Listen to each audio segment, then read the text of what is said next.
If you're buying a GT3 in 2026 and you care about rarity, build numbers, tech, reliability, and desire, the only GT3 to buy is...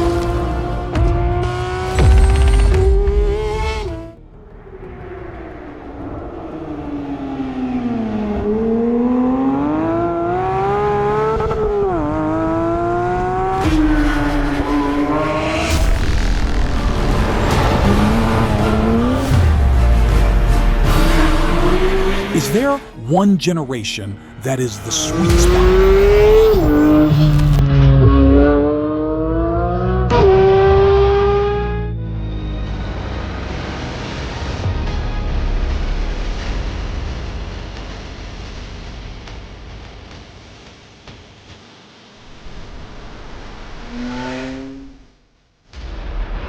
Is there an answer? Let's dive in and find out. The GT3 is a car that needs no introduction. This is because, unlike other cars built to impress on paper, the GT range is built to make you feel connected like nothing else. It has never chased trends, never softened its edges, and never tried to be everything to everyone.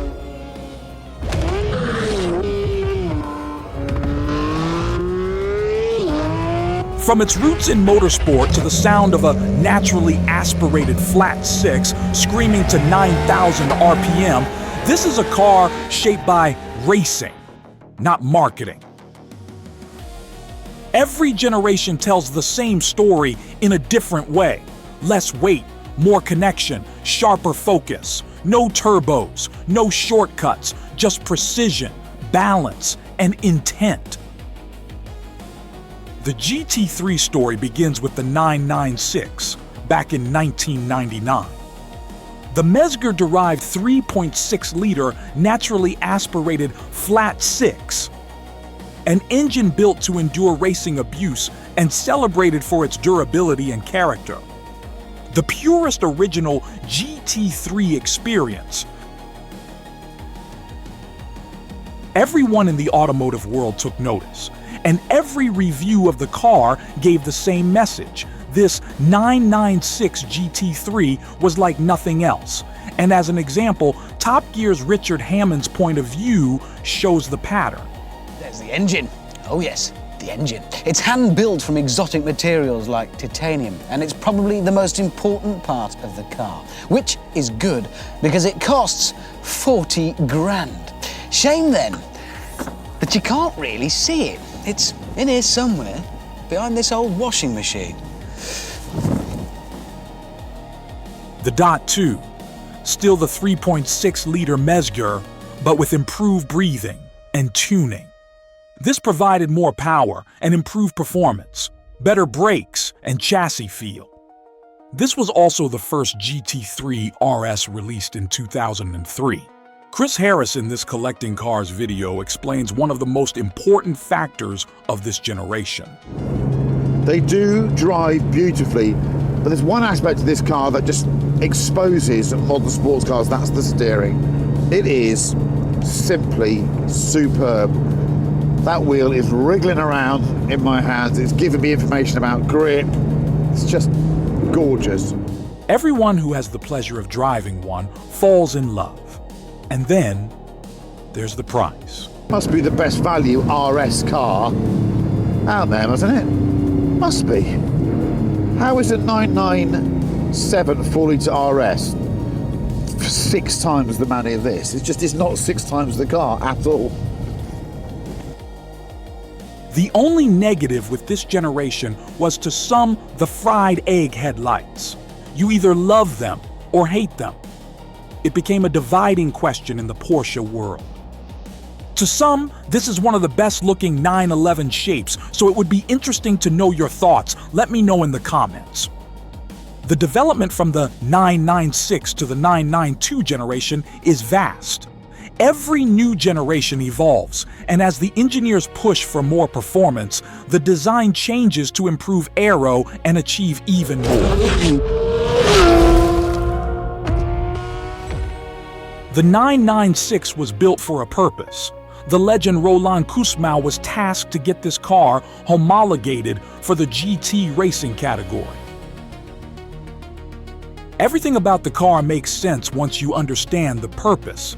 In simple terms, Porsche needed a road-legal 911 that would allow them to race a GT3 class car internationally under FIA regulations.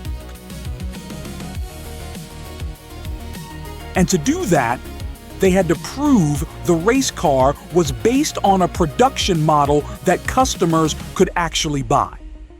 It should be clear now why this generation was vital to the GT range that followed. Andreas Preuninger joined Porsche Motorsport in the late 1990s and became project manager for the GT3 program during the 996 generation. The GT3 was treated as race first, road second, keeping the Mezger engine architecture, avoiding unnecessary weight and luxury, ensuring the road car behaved like the race car at the limit. At a time when Porsche could have softened the GT3 to widen appeal, Andreas Preuninger protected its purity.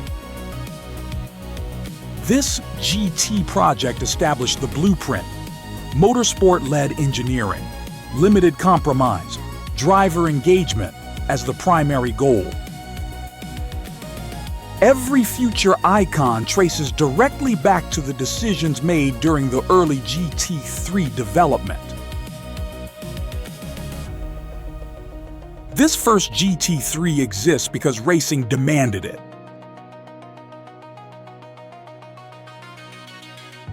But the GT legend continues because Andreas protected it. A car that wasn't shaped by marketing, it was shaped by refusal to compromise the driver.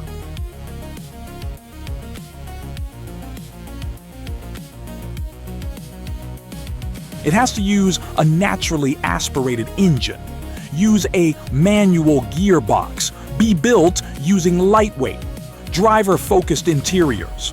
Without that resistance, the GT3 could easily have become just another fast 911. Yes, the later generations are more sophisticated, faster, and more usable. But the 996 is the purest expression of why the GT3 name exists at all.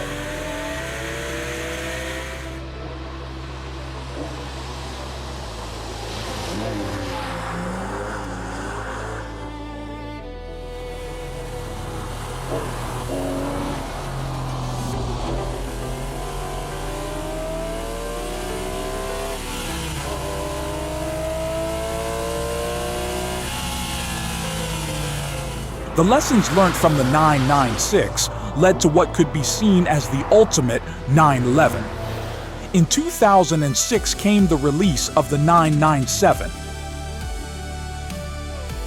The GT3 stopped being a stripped-out homologation car and became a fully developed road and track weapon. The headlights returned to the true round 911 shape, and for some, this is the best looking of all the generations. While the 996 was raw and relatively simple, the 997 GT3 introduced a far more sophisticated suspension and chassis setup.